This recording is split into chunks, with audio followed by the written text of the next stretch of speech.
The gunfight that built the mythology of the American West lasted 30 seconds, 30 shots fired, 3 men dead.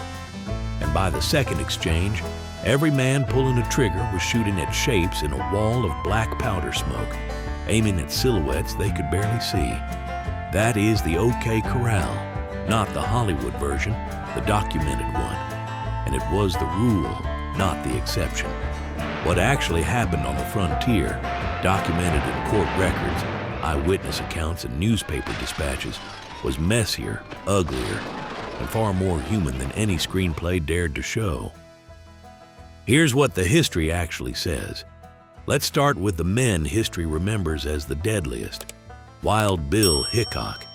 The name alone conjures the image. Steely eyes, twin revolvers, the fastest hands on the frontier. On August 2, 1876, in Deadwood, Dakota Territory, Wild Bill Hickok sat down at a poker table in Nuttall and Mann Saloon. He was shot in the back of the head by a man named Jack McCall while holding a pair of aces and a pair of eights. He never saw it coming. He never had a chance to draw. The most famous gunfighter in the American West died face down in his cards, Jesse James, killed on April 3, 1882, in his own home, shot in the back by Robert Ford, a man he trusted, a man who had eaten at his table. Billy the Kid, gunned down in a dark room by Pat Garrett before the kid even understood what was happening. You see the pattern. These are not duels, these are executions. The men who built reputations with firearms survived not because they were faster or more accurate than everyone else. They survived because they were willing to shoot first, shoot from behind, and shoot without warning. The duel was theater. The ambush was reality. The men were a myth, but the myth had a weapon, and the weapon had problems nobody in Hollywood ever bothered to mention. The frontier revolver, particularly the cheap pocket pistols carried by most working men, was not the precision instrument cinema made it out to be. These guns were often poorly maintained, caked with trail dust, and loaded with inconsistent black powder cartridges that varied wildly in propellant charge from one round to the next. The mechanisms were crude, springs weakened, cylinders failed to rotate cleanly, firing pins struck off-center. Even the premium revolvers, the Colt Single Action Army, introduced in 1873, the tool of choice for those who could afford it, demanded rigorous, regular maintenance to function reliably. Most frontier men did not maintain their weapons. They holstered them, rode through dust storms and river crossings, and expected them to work when the moment came. Frequently, they did not. Misfires were common. Cylinder jams happened under the worst possible circumstances. And with inconsistent powder loads, catastrophic mechanical failures, a burst cylinder, a ruptured barrel, were genuine risks that ended the shooter instead of the target.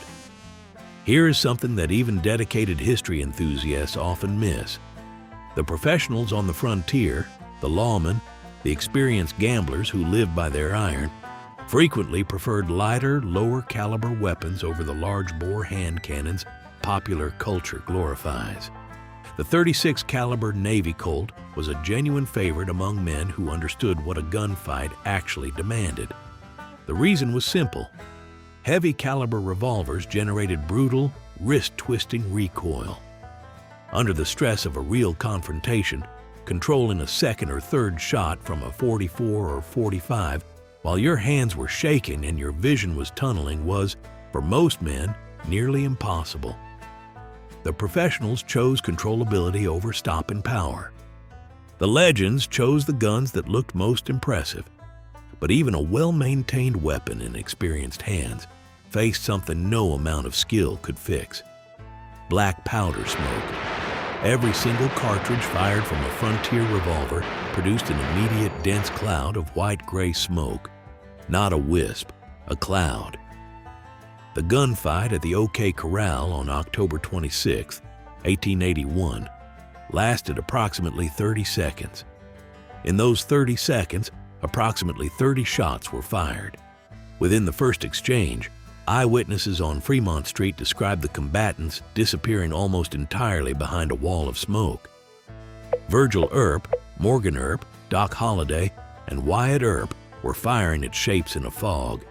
Ike Clanton, Billy Clanton, Tom McClory, Frank McClory, they were firing back into the same fog. 3 men died. Several were wounded, and the men pulling the triggers could barely see what they were aiming at after the first shots. This was not an anomaly. This was every gunfight involving black powder weapons in an enclosed or semi-enclosed space. The first shot announced your position and blinded you simultaneously. Everything after that was guesswork. That was the OK Corral. 8 men who knew what they were doing, operating under conditions that stripped their skill down to almost nothing. Now consider the man who didn't know what he was doing, because he was far more common and far more dangerous. Strip away the legends, strip away the Earps, the Hollidays, the Hickocks. The average man involved in frontier violence was a cowboy, a laborer, a drifter, or a miner. He had learned to handle a firearm the way most working men did, informally, occasionally, and without anything resembling tactical training. He knew how to load it. He knew roughly where to point it. He did not know how to manage recoil under stress. He did not know how to breathe through a shot. He did not know what adrenaline would do to his hands. Every man who ever stood in a real confrontation, not a Hollywood set, a real one, felt it. Adrenaline doesn't sharpen you. It floods your system with cortisol and norepinephrine, and what it does to your hands is this: your fine motor control collapses. Modern research on trained law enforcement officers documents miss rates of 70 to 80% in actual gunfights at close range. These were trained professionals. Frontier men were not. All of that, the smoke, the adrenaline, the mechanical failures, the lack of training, came together in one place, one afternoon, September 1876. The James Younger gang rode into Northfield, Minnesota, expecting it to be easy. It was not easy. The townspeople, largely untrained civilians, opened fire. The gang fired back. Dozens of rounds were exchanged in a confined town square. 2 gang members died. The rest fled, not because of superior marksmanship on either side, but because the chaos became unsurvivable. Bullets went everywhere. Bystanders dove for cover. Buildings took hits. It was less a battle than a catastrophe looking for somewhere to land, which brings us to the bystanders. Hollywood stages its gunfights on conveniently empty streets. Real frontier towns were not empty.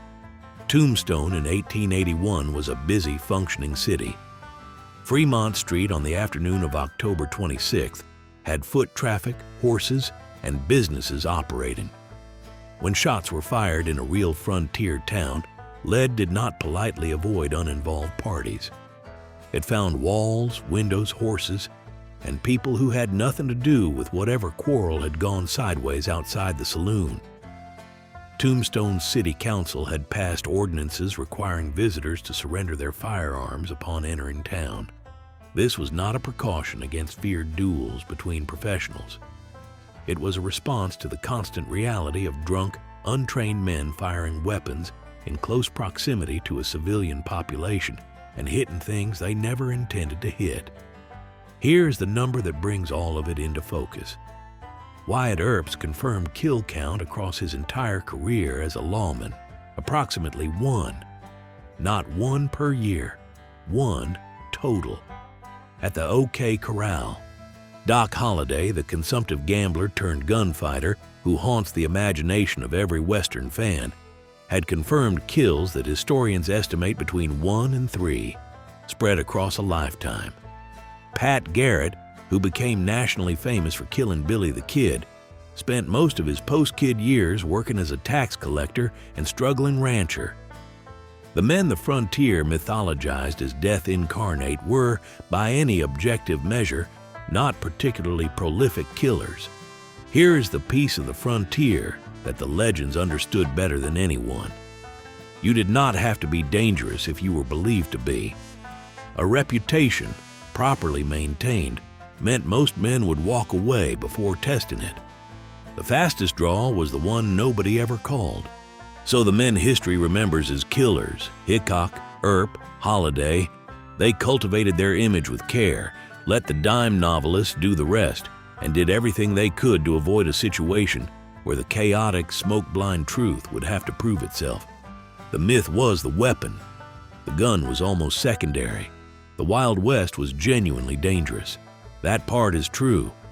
But the danger did not come from elite gunfighters moving through the landscape like precision instruments of violence. It came from untrained men with unreliable weapons making decisions under the influence of cheap, adulterated whiskey in environments where a single misfire could ricochet into a crowd. Dodge City, during its most violent years between 1870 and 1885, averaged fewer than 5 murders per year. Some years recorded none at all. The frontier was dangerous the way a thunderstorm is dangerous, not because it is skilled, but because it is unpredictable. A man who doesn't know what he's doing with a loaded weapon in a crowded street is not less terrifying than a trained killer. In some ways, he is more so. At least with a professional, you understand the rules. With a drunk cowboy, a jammed revolver, and a wall of black powder smoke, there are no rules. There is only luck.